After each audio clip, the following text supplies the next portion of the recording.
قال الله تعالى في كتابه الكريم هل أتاك حديث ضيف إبراهيم إذ دخلوا عليه فقالوا سلاما قال سلام قوم منكرون صدق الله العظيم.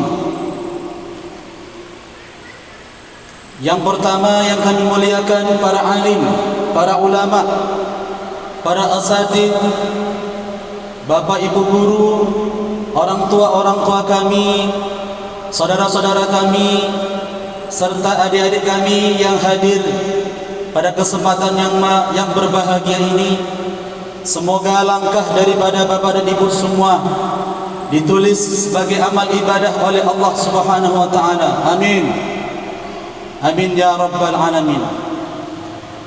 Pada kesempatan malam yang berbahagia ini, sebagaimana tertulis di majalah Madani Kota Batam, hendaknya seorang mubaligh, seorang penceramah di malam yang ke-9 ini menyampaikan judul ceramahnya, yaitu memuliakan tamu.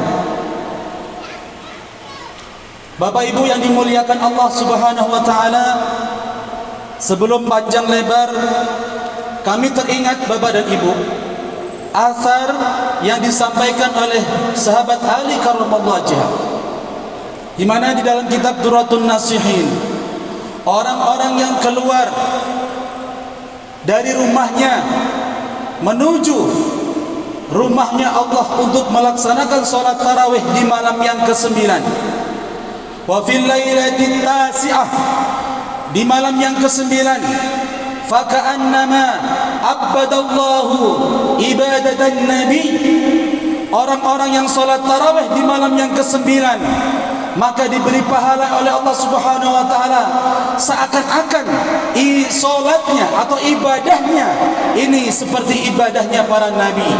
Amin ya rabbal.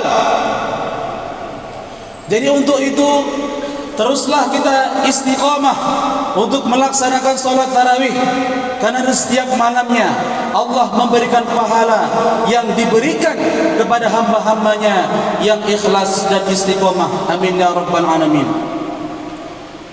Bapak dan Ibu hadirin jamaah yang dimuliakan Allah Subhanahu wa taala, berkaitan dengan judul kultum, yakni memuliakan tamu, bahwa Islam mengajarkan kepada kita semuanya untuk menghargai orang-orang yang datang ke rumah kita. Orang yang datang ke rumah kita bukan sekedar dia ingin datang minum duduk, tetapi melainkan ada hikmah yang sangat luar biasa apabila kita memuliakan dirinya. Kadang-kadang di antara kita ada yang belum paham, orang yang datang ke rumah kita kadang-kadang pengen cepat-cepat untuk disuruh untuk pulang. Kadang-kadang belum sampai masuk ke dalam rumahnya, orang itu ditanya, "Mau apa? Kalau tidak penting gak usah masuk ke dalam rumahku." Itu katanya. Mudah-mudahan ceramah kultum pada malam hari ini mengetuk hati siapapun. Ketika ada orang yang masuk ke dalam rumah kita, baik itu saudara kita, baik itu handai taulan kita, apalagi orang-orang yang kadang-kadang kebetulan lewat, maka itu tersirat dalam Al-Quran hadirin.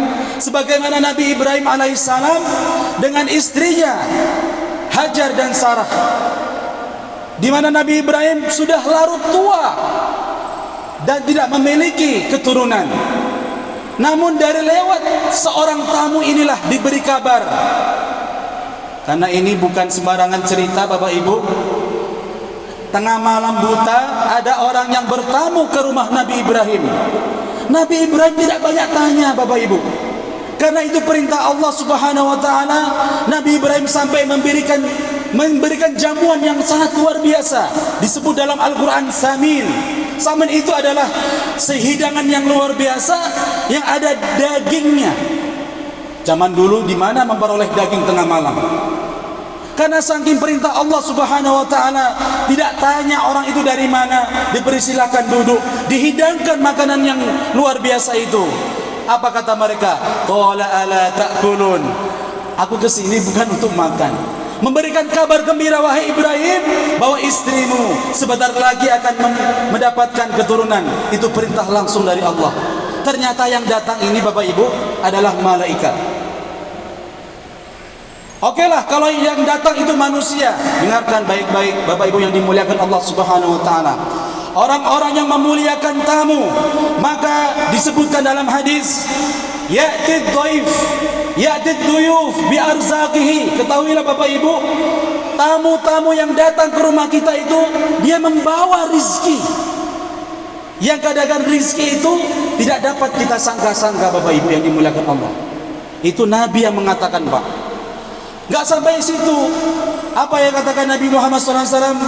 Wa yansarifunahu yaghsiluz dzunub. Kepulangan tamu yang datang dari rumah kita pulang, itu sejatinya adalah menghapus dosa-dosa kita yang punya rumah. Wa yamhullahu khotoyahum wa khotoyakum.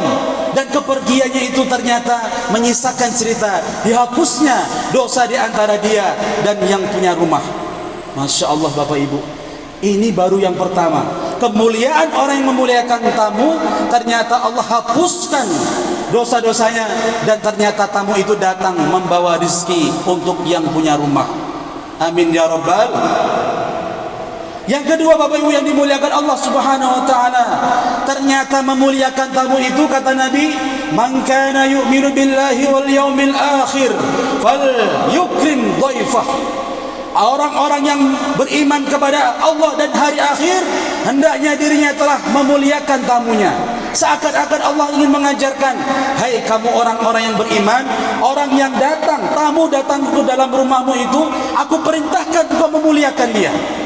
Jadi untuk orang-orang yang beriman, ketahuilah Bapak Ibu, ketika ada orang yang menjamu tamunya, maka kita langsung menghadapkan hadis, orang-orang itu adalah ternyata orang yang terbaik, karena dia ternyata dimuliakan oleh Allah Subhanahu wa taala sebagai orang-orang yang beriman. Kalau orang yang kurang-kurang memuliakan tamunya, ini Pak, ini rada-rada kurang beriman. Baik tamu itu makan maupun tidak, baik tamu itu datang maupun tidak, maka perintah Allah Subhanahu wa taala, hendaklah orang-orang yang beriman itu memuliakan tamu.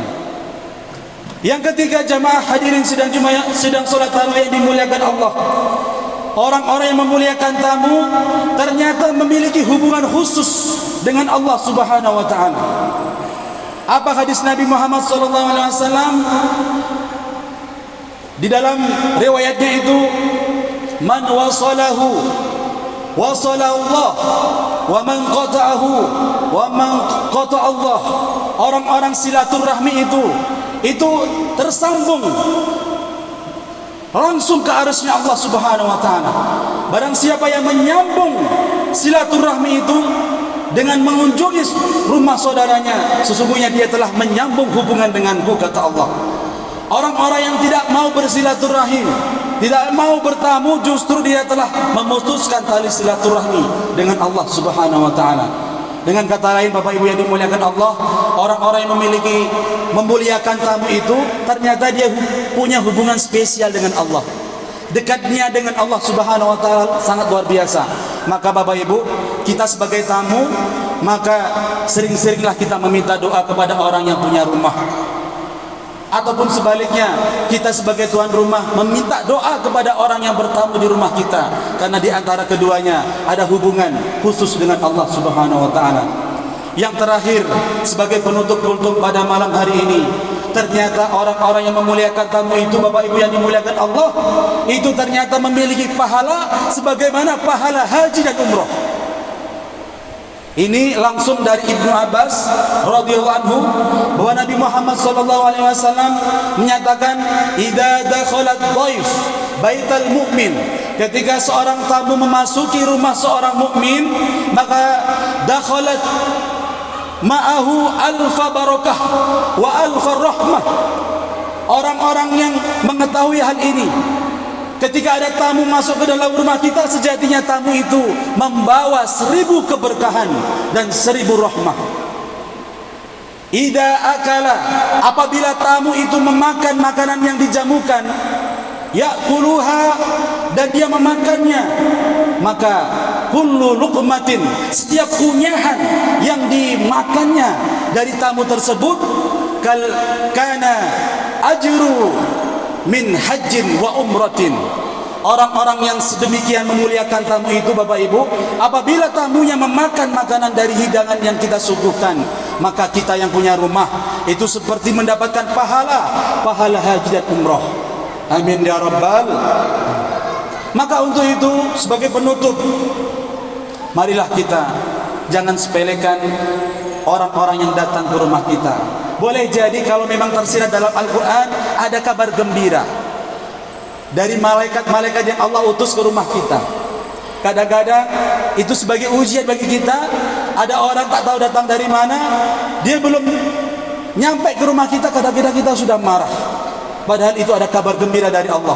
Kalaupun itu memang benar-benar manusia yang kadang-kadang pengen numpang ke rumah kita, kita persilahkan.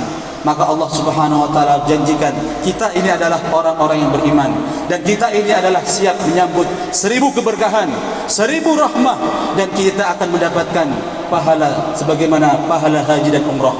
Amin ya rabbal alamin. Mudah-mudahan ini bermanfaat untuk saya pribadi dan umumnya kepada jamaah. Kita amalkan dalam kehidupan kita sehari-hari. Usikum wa nafsi bitaqwallah. Assalamualaikum warahmatullahi wabarakatuh.